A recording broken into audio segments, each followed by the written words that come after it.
So I just came across the story on the front page, well, the home page of my internet provider, and it involves these two right here who are both sisters whose names are Brittany and Kelsey Hopper. And they're 28 and 29. I swear, looking at the images, you would swear that they were teenagers because they look so almost childlike in this imagery. And but on top of that, what they got arrested for is very childish as well, for the act in which they committed, of course.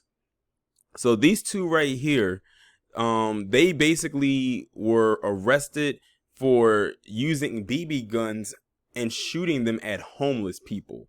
It's bad enough that there are homeless people out here in the world, especially since America has a huge homeless problem. But to add insult to injury, you have these two knuckleheads who want to go around taking BB guns and shooting at homeless people. Like, they're already down on their luck anyway. They have no home, they have no money, they have no food, they barely have any shelter. Only to add on that these two right here, who probably come from a privileged background, I'm not saying if they do, if they don't, and they want to take BB guns and shoot at them. Like, for what? But let me go ahead and get into this. Police are closing in on two women suspected of firing a BB gun at homeless people in the Over the Rhine in downtown. 29-year-old Brittany Hopper and her 28-year-old sister Kelsey were named by police as suspects in the shootings. And you gotta think, look at the mugshot of the one on the right. She's smiling. Officers say the sisters drove up to homeless people as they slept and fired the weapon at them. Tips to police helped officers find the car used in the attacks.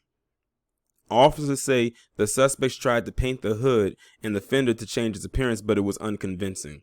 At least one of the shooting victims was not homeless. Brandon Hughes, the owner of the newly opened restaurant Copper and Flame, and now has a permanent reminder of the incident on his neck.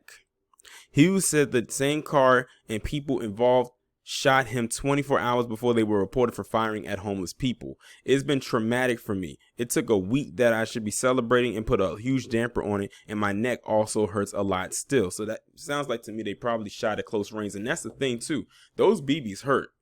I don't know if anyone's been shot by a BB gun before, but them things hurt at long range. So imagine if you are being popped with one of them things at close range, which it sounds to me like what these two were doing. Like, it sounds like they were shooting these people at point blank range. An ultrasound shows a BB deeply embedded in Hughes' neck. He had just finished opening night at Copper and Flame when a woman pulled over and asked for directions. And again, I am saying, yeah, you take a left here, and the backseat passenger pulls a gun out and shoots me. I was just trying to do a nice thing for somebody and got popped for it. Doesn't make any sense to me, says Hughes. Hughes said the woman in the front were Brittany and Kelsey Hopper, and the person who pulled the trigger was an African American man. You dumbass. And looking at the pictures of these two right here, their images look kind of shaky, if you know what I mean. They don't look all one way, and they don't look too much of another way either. I'm just saying them features. Then my girlfriend starts freaking out and says, "You are bleeding." And I was like, "What?" And that's when I realized I had gotten shot, he said. Within 60 seconds, there are cop cars and fire trucks and ambulances. 24 hours later, Hughes saw surveillance video showing 3 people shooting at the homeless, and it confirmed his traumatic experience. He also spotted the picture of the vehicle in the question that police seized. The shooters had tried to disguise it with a questionable paint job, but no one, including Hughes, was fooled. "It's kind of hilarious, not the sharpest knives in the drawer," said Hughes. Unfortunately, the BB in Hughes' neck cannot be removed, but he says the people responsible should go to prison. Dang, that's crazy. They put a permanent... They shot him right there in the neck with that BB so close that it stuck there for the rest of his life. I guess in fear that they remove it, it might cause some serious damage. See, lawsuit. Instant lawsuit for permanent damages. He says it can't be removed, but he says the people responsible should go to prison. "I just hope whoever did this turns themselves in and faces the consequences," he said. Warrants have been signed for the Hopper sisters, and they are facing 3 counts of assault.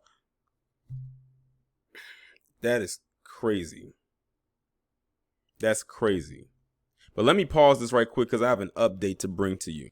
So this is the update right here. Remember when the guy said that he was shot by a black guy? This is the black guy right here. His name is David White. He's 30 years old. They said he's wanted in connection with the case with these two right here. They said he's described as black. Of course, he's 6'3" and weighing about 215 pounds. So these are the ones that they are currently looking for right now. Apparently, it sounds to me like they haven't caught them yet, but these are the three that they're looking for. And ironically, they all have mugshots. I'm trying to see if there's anything else I can find about this. The other thing I found is that they talked to the grandmother, the two sisters, and she says that they both deserve to pay for what they did. So she's against them in their actions, which is a good thing, because sometimes you'll have those who will be on code and excuse their actions. But yeah, I'm looking at it, and right now, they have not been turned in. They have not been arrested yet. All three of them have not turned themselves in. They just identified him. So they're still on the run. So all of my subscribers right now, if you live in the Cincinnati, Ohio area, if you are listening to the sound of my voice, keep a lookout for these three right here. Don't engage, but if you see them, hey. Y'all let me know what y'all think down in the comments, and I'll talk to you in the next one.